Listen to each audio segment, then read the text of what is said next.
नमस्कार, मृदुभाषी के इस खास कार्यक्रम शख्सियत में आपका हार्दिक स्वागत है। मैं हेमंत शर्मा।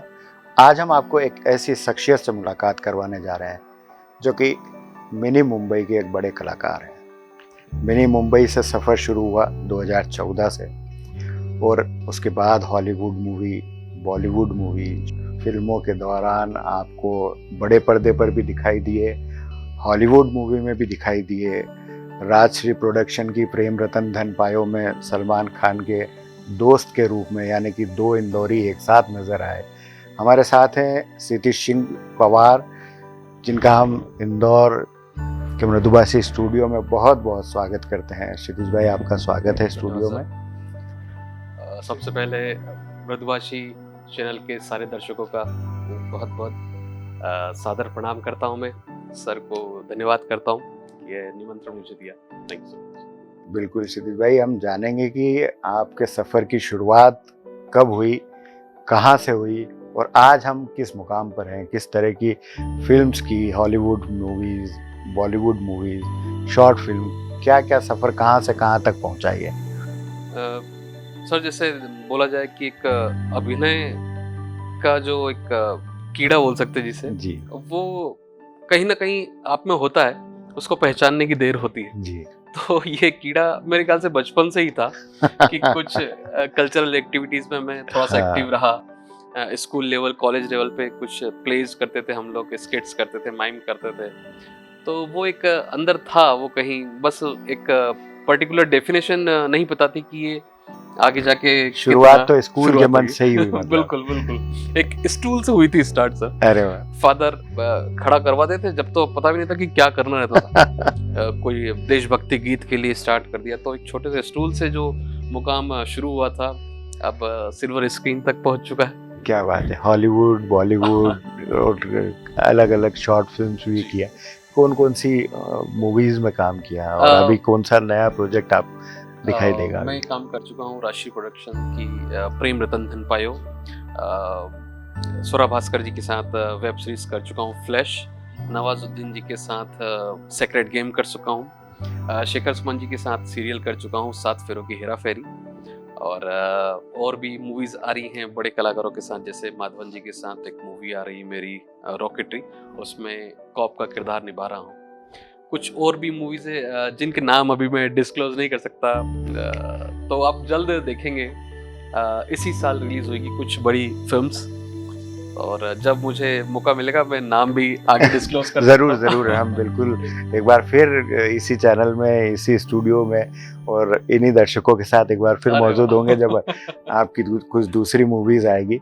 साउथ के हीरो की तरह भी लगते हैं, साउथ की फिल्मों में भी हाथ आजमाया है अभी तक की? हाँ, अभिनय मैंने कुछ साउथ के प्रोजेक्ट्स भी किए हैं, जैसे कुछ कमर्शियल्स किए हैं।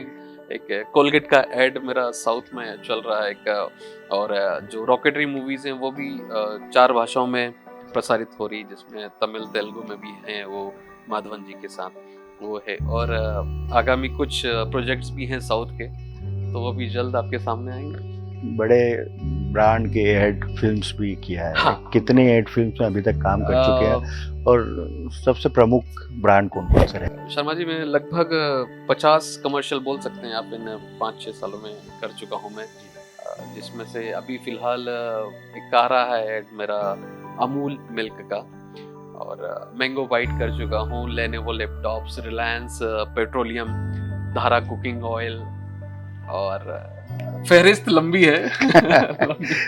इंदौर और मुंबई, मतलब इंदौर से जो मुंबई तक का सफ़र है, वो शुरुआत तो स्कूल से हुई। स्कूल से कॉलेज, खालसा कॉलेज, इंदौर महू में स्कूलिंग, फिर मिनी मुंबई से हॉलीवुड और शहर, मतलब यदि कहा जाए तो बॉलीवुड का सबसे बड़ा गढ़ मुंबई। ये सफ़र कैसे, मतलब इंदौर से मुंबई तक जाने का सफ़र कैसा रहा? कैसे शुरुआत हुई आपकी इंदौर से मुंबई तक जाने की? पहली जो शुरुआत थी उसके बारे में जानना चाहेंगे। जैसे कि मैं बताया कि एमबी खालसा से मैंने एमसीएम किया है, उसी दौरान मेरा कॉलेज कैंपस सिलेक्शन हुआ।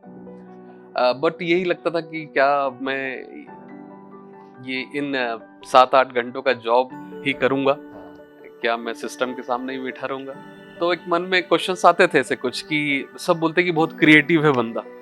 मुझे भी लगता कि यार हाँ, सब बोलते हैं क्रिएटिव, तो शायद हो सकता था कि हमारा नेचर ऐसा है, ऐसे चंचल प्रवृत्ति के, तो क्रिएटिव वर्ड जुड़ जुड़ जाते हैं साथ में, बट उसकी डेफिनेशन नहीं बताती कि क्रिएटिव में किस किस विधा तरह में का? हूँ, कैसा क्रिएटिव हूँ। क्योंकि हर विधा में अपना क्रिएटिवनेस होता है। तो बस वैसे ही कुछ विचार आया कि इस फील्ड में जाया जाए, तो उसके लिए मैंने एडवर्टाइजिंग एजेंसी ज्वाइन की कि उसका एक प्रॉपर वे मुझे मिले।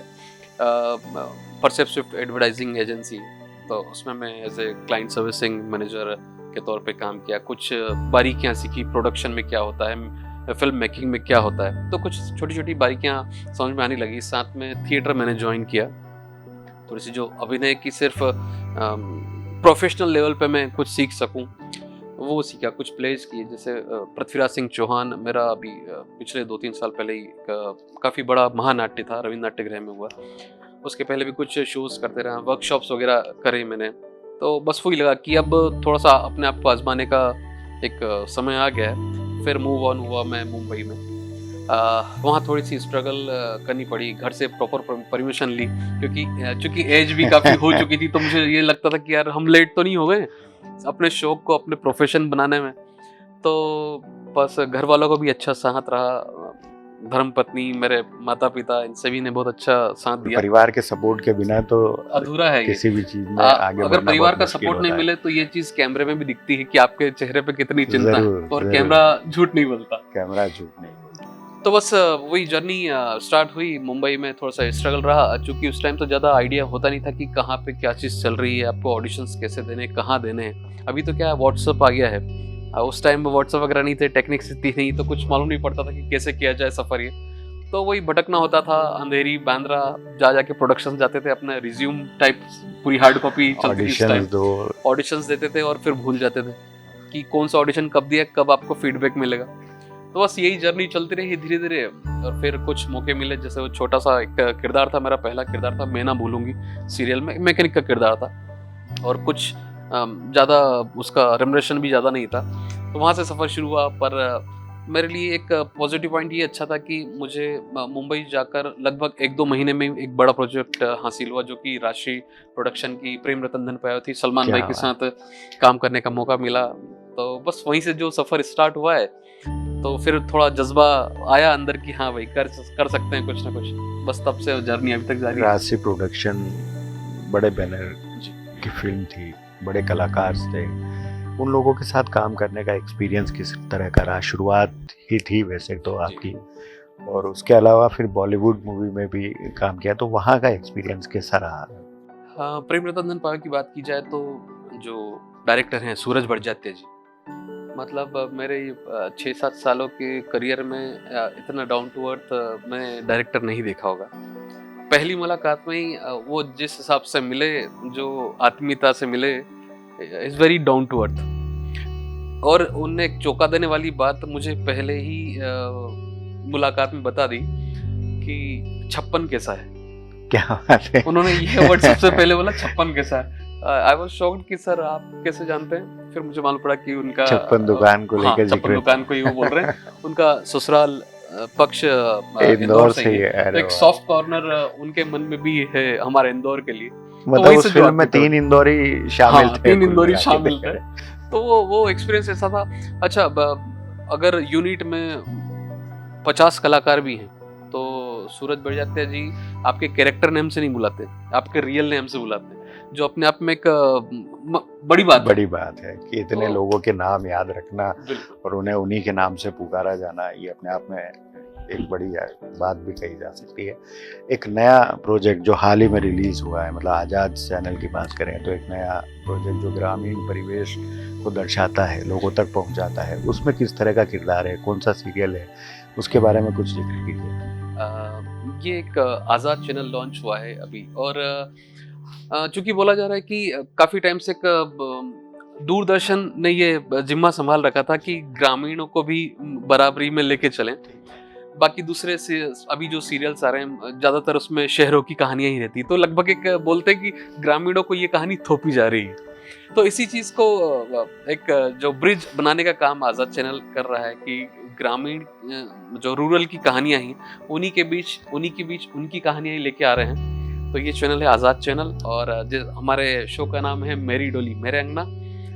इसमें सुरेंद्र पाल जी घर के मुखिया हैं, मैं उनका बहनोई बना हुआ हूँ। जो लीड एक्ट्रेस हैं जानकी, मतलब फूफा जी बने हैं। हाँ जी, मैं फूफा जी ये शादी में फूफा जी जो नजर आते हैं वो सब किरदार तो नहीं है कहीं। फूफा जी किरदार ही अपने आप में एक विचित्र बोल सकते हैं आप, कि जब तक फूफा जी नाराज नहीं होते हाँ, तब तक किसी का मन नहीं लगता। उनका तो ठीक है, किसी का मन नहीं लगता। बिल्कुल। तो ये किरदार ही अपने आप में विरला है। वैसे देखा जाए तो अब शहरी चकाचौंध और उनसे लौट के हम एक बार फिर ग्रामीण परिवेश की ओर लौट रहे हैं, पगडंडियों की ओर लौट रहे हैं। वहाँ के परिवेश को लोगों तक पहुँचाने का काम अब फिल्मों में भी नज़र आने लगा है। तो हम कहीं ना कहीं एक बार फिर हम पुराने शहर, पुराने छोटे कस्बे या फिर गाँवों की तरफ लौट रहे हैं। कोरोना काल की यदि बात की जाए तो फिल्म इंडस्ट्री पूरी तरह से बैठ चुकी थी, कलाकारों के हालात ठीक नहीं थे। ऐसी स्थिति में कई लोगों ने एक्टिंग छोड़कर दूसरे काम काज देखना शुरू किया। एक तरह से पलायन वहाँ भी हुआ इंडस्ट्री में। तो एज ए कलाकार आप उस परिस्थितियों को किस तरह से देखते हैं? कलाकारों के लिए क्या हालात रहे और कैसे उभर पाए? अब क्या इंडस्ट्री एक बार फिर उभर रही है? बिल्कुल, जैसे पिछले विगत 2 वर्ष में ये हुआ कि जो आपदा आई थी हमारे बीच, तो आप माने कि मुंबई से लगभग सारे कलाकार वहाँ से जा चुके थे, पलायन कर चुके थे। मैं भी लगभग टूट गया था कि यार अब ये कवर हो पाएगा कि नहीं आ पाएगा। इन बिटवीन में इंदौर आया। इंदौर रह के भी वो दिमाग में चीज़ें चलती कि हमारा जो मेन टास्क है वही नहीं हो पाएगा। फ्यूचर क्या होगा? हाँ, फ्यूचर आगे क्या हम कैसे होगा? काम करेंगे? क्योंकि ये चीज़ तो ऐसी कि आप वर्क बाय होम में नहीं कर सकते वर्क फ्रॉम होम में नहीं कर सकते।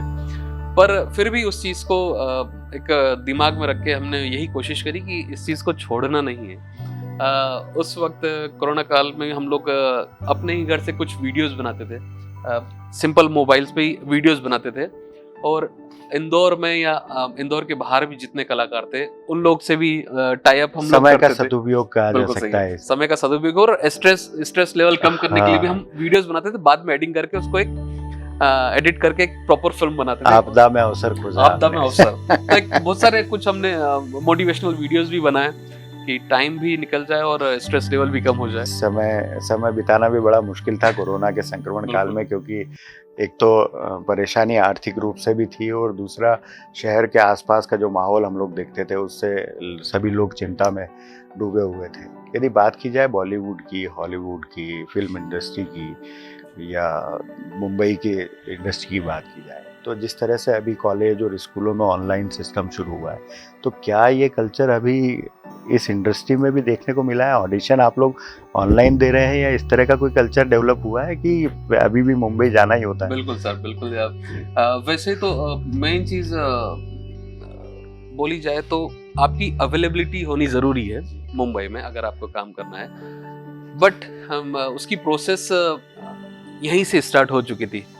जब फर्स्ट लहर आई थी उसके बाद मैंने घर से ही ऑडिशंस बनाने स्टार्ट कर दिए थे। हम लोग को ऑनलाइन स्क्रिप्ट आ जाती थी, उसके वीडियोस आपको बना के फॉरवर्ड करने होते थे, जो फिल्टर होने के बाद आपका सिलेक्शन होता था। तो आप बोल सकते हैं कि जैसे स्कूल कॉलेज में ऑनलाइन जो स्टडीज़ होती थी वो स्टडी हमारी भी ऑनलाइन हुई है। हम लोगों ने ऑनलाइन अपना एग्ज़ाम्स ही दिए हैं ऑडिशंस देके, तो उसके ज़रिए सिलेक्शन होता था। फिर जाके मुंबई में शूट्स होती थी, और शूट्स भी बबल शूट जिसको बोला जाता है कि लिमिटेड सोर्सेस के साथ, लिमिटेड एक्टर्स के साथ शूट होता था पूरा बकायदा। बिल्कुल, मतलब बदलाव इंडस्ट्री में भी देखा जा रहा है। कोरोना में बहुत सारी चीज़ों में बदलाव किया। तो ये थे हमारे साथ इंदौर के बड़े कलाकार क्षितिज भाई। उन्होंने अपने सफ़र के बारे में हम लोगों को जानकारी दी, मृदुभाषी के दर्शकों तक ये बात पहुंचाई। हम क्षितिज भाई का बहुत बहुत धन्यवाद कहेंगे कि उन्होंने हमें समय दिया, और हम चाहेंगे कि उनके अगले प्रोजेक्ट जो अभी फ़िलहाल पर्दे पर आना बाकी हैं वे सफल रहें। अगले कार्यक्रम में एक बार फिर हम नए कलाकारों के साथ में, नई शख्सियत के साथ फिर आपसे रूबरू होंगे। तब तक हमें इजाज़त दीजिए। नमस्कार।